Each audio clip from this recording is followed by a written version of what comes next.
کبوتری کا دوبارہ کشتی میں آنا نوح کے لیے ایک امن کا پیغام تھا، مگر جب کبوتری واپس نہیں آئی تو نوح کو یہ بات کا پتہ چلا کہ خدا کی عدالت کا وقت ختم ہو گیا ہے اور زمین پہ پھر سے امن اور چین قائم ہونے والا ہے۔ یہ ہوگا۔ اب ہم کوے پہ غور کریں گے۔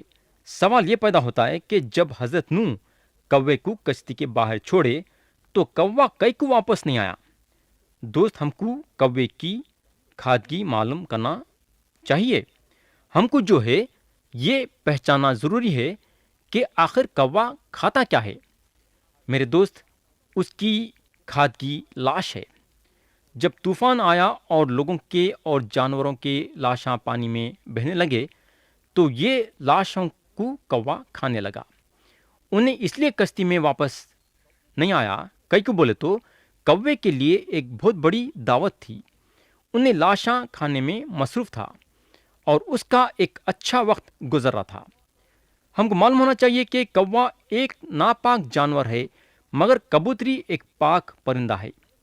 ہم کو یہ یاد رکھنا ضروری ہے کہ جب حضرت نوح کشتی میں گئے تو اپنے ساتھ پاک اور ناپاک جانوروں کو اور ہوا کے پرندوں کو لے کے گئے۔ کبوتری نوح کے پاس پیغام لا رہی تھی اور کبوتری کے دوبارہ کشتی میں آنا اور زیتون کے پتی کو لانا یہ ظاہر ہوا کہ پانی آہستہ آہستہ سوکھ رہا ہے اور سوکھی زمین نظر آ رہی ہے۔ کلام بتاتا ہے کہ جب نوح تیسرے مرتبہ کبوتری کو کشتی کے باہر چھوڑے تو کبوتری واپس نہیں آئی۔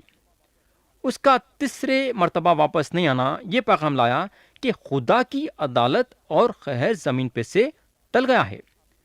میرے بھائی، میں آپ کو یہ بتانا چاہوں گا کہ بائبل شریف ہم کو یہ سکھاتی ہے کہ ایمان رکھنے والوں کے زندگی میں دو مزاجاں ہیں، ایک پرانی مزاج اور ایک نئی مزاج۔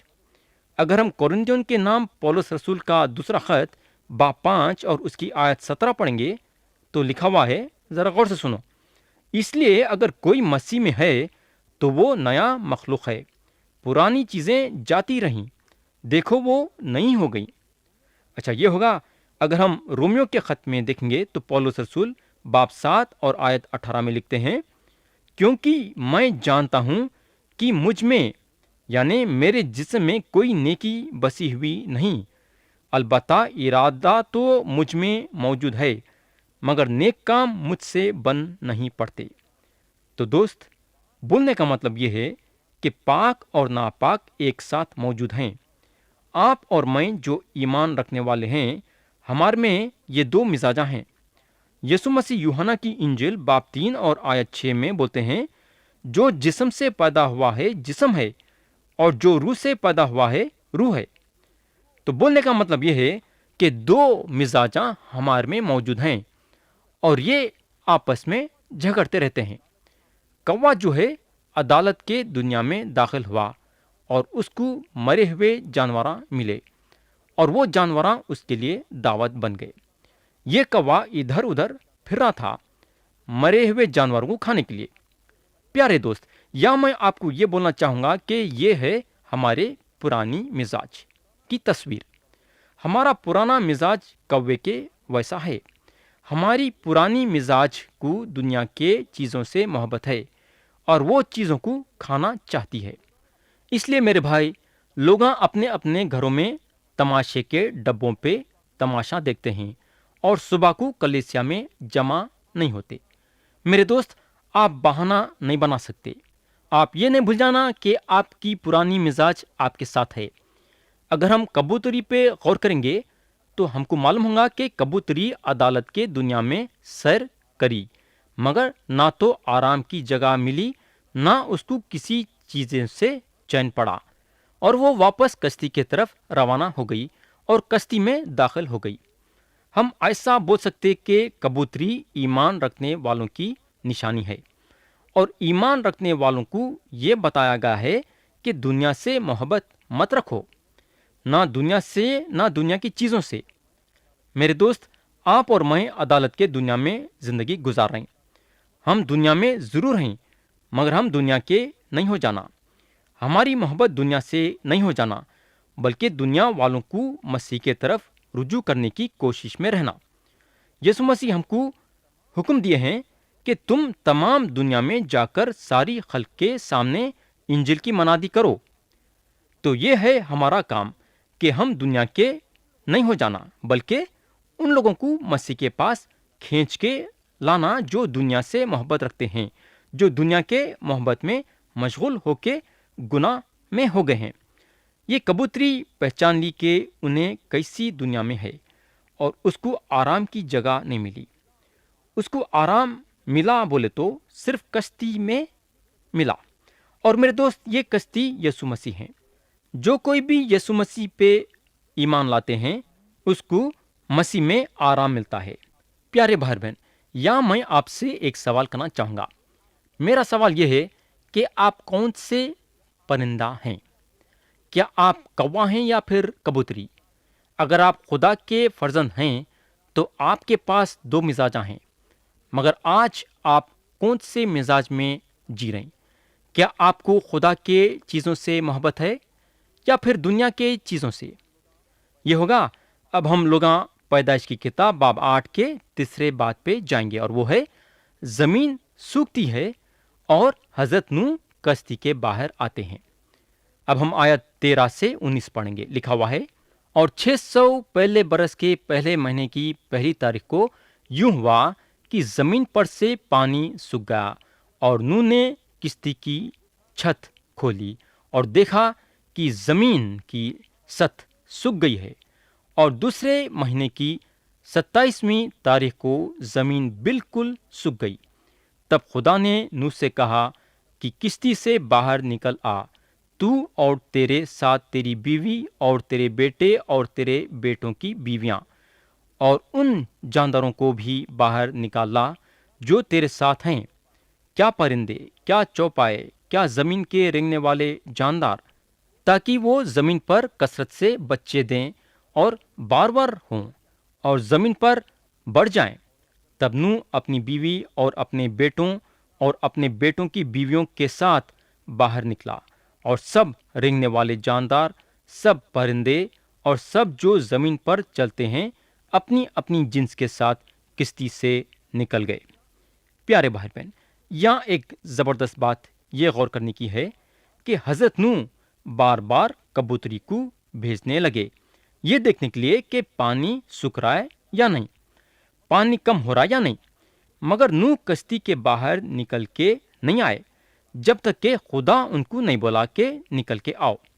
انہوں خدا کے انتظار میں تھے کہ خدا ان کو کب اجازت دیں گا باہر آنے کے لیے اور انہوں کب باہر آئیں گے۔ لیکن ایک وقت آیا کہ 1 سال کشتی میں اپنے گھرانے کے ساتھ اور جانوروں اور پرندوں کے ساتھ گزارنے کے بعد انہوں خدا کے طرف سے اجازت لیے، اور بلکہ اجازت ملی کہ باہر آنے کے لیے انہوں خدا کا انتظار کرے۔ خدا یہ جانتا تھا کہ حالانکہ پانی زمین پہ سے ختم ہو گیا ہے، مگر پانی پوری طرح سے سوکھا نہیں ہے۔ خدا جانتا تھا کہ نوح کو کشتی سے باہر نکلنے کے لیے زمین کا سوکھنا ضروری ہے۔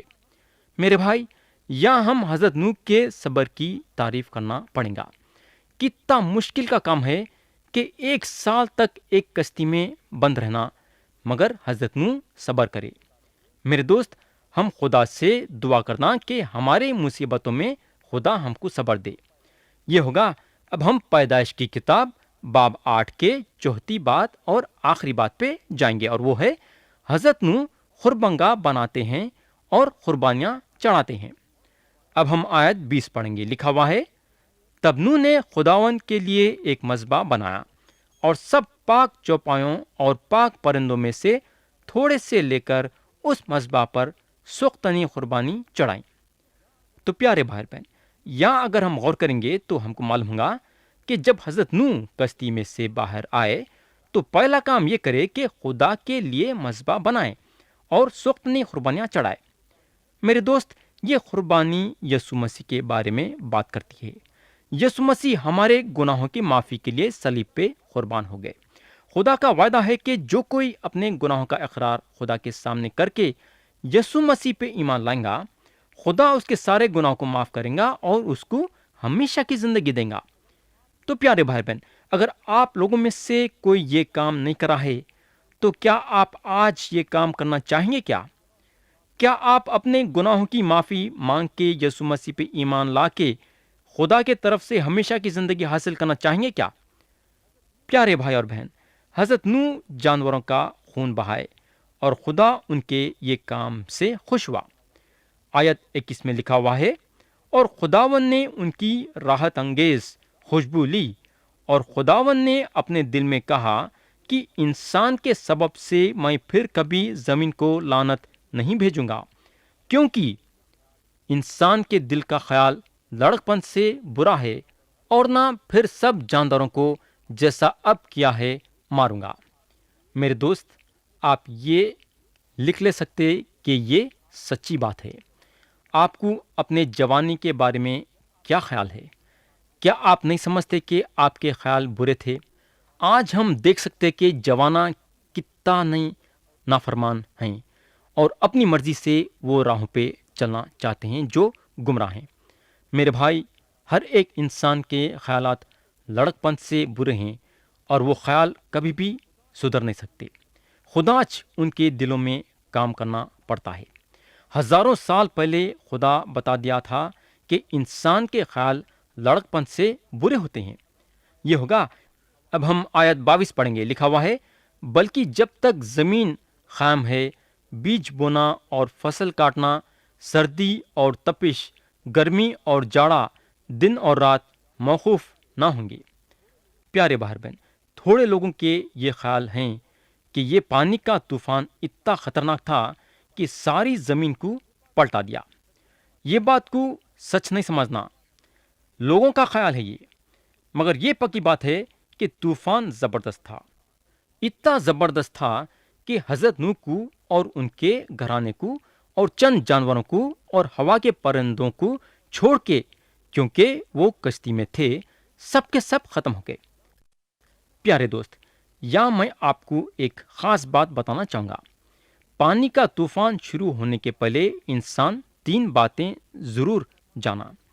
نافرمانی کو محسوس کرا، نافرمانی کھلم کھلا تھی۔ دوسری بات یہ کہ خدا کی سچائی انسان کے ذریعے سے ٹھکرائی گئی۔ حضرت نوح کی گواہی انسان تک نہیں پہنچی۔ تیسری بات تھی کہ معافی چاہ لینے میں کوئی دلچسپی نہیں تھی۔ لوگ خدا کے طرف رجوع ہونا نہیں چاہتے تھے۔ 120 برس تک حضرت نوح ان کے سامنے خدا کے طرف سے پیغام دیے، مگر کوئی سوچا بھی نہیں کہ خدا کے طرف پلٹنے کا۔ سب اپنے اپنے کاموں میں مصروف تھے، سب اپنے اپنے عیاشی میں مصروف تھے، سب جائیداد بنانے اور شادی کرنے اور شادی کرانے میں مصروف تھے۔ بولنے کا مطلب یہ ہے کہ حضرت نوح 120 برس خدا کی منادی کرنے کے باوجود ایک انسان بھی خدا کے طرف نہیں پلٹا۔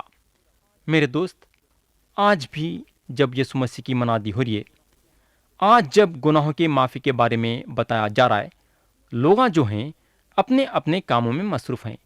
زیادہ تر لوگوں کو اپنے گناہوں کے معافی کی فکر نہیں ہے، لیکن اگر انسان کی یہ رفتار رہیں گی تو خدا انسان کو دوزخ کے آگ میں ڈبانے کے لیے پیچھے نہیں ہٹیں گا۔ خداوند یسوع مسیح کے نام سے میری التجا آپ لوگوں سے یہ ہے کہ خدا کے سامنے اپنے گناہوں کا اقرار کرو اور یسوع مسیح پہ ایمان لا کے ہمیشہ کی زندگی حاصل کرو۔ خدا آج کے باتوں کے ذریعے سے ہم سب کو برکت دے۔ یسوع مسیح کے نام سے آمین۔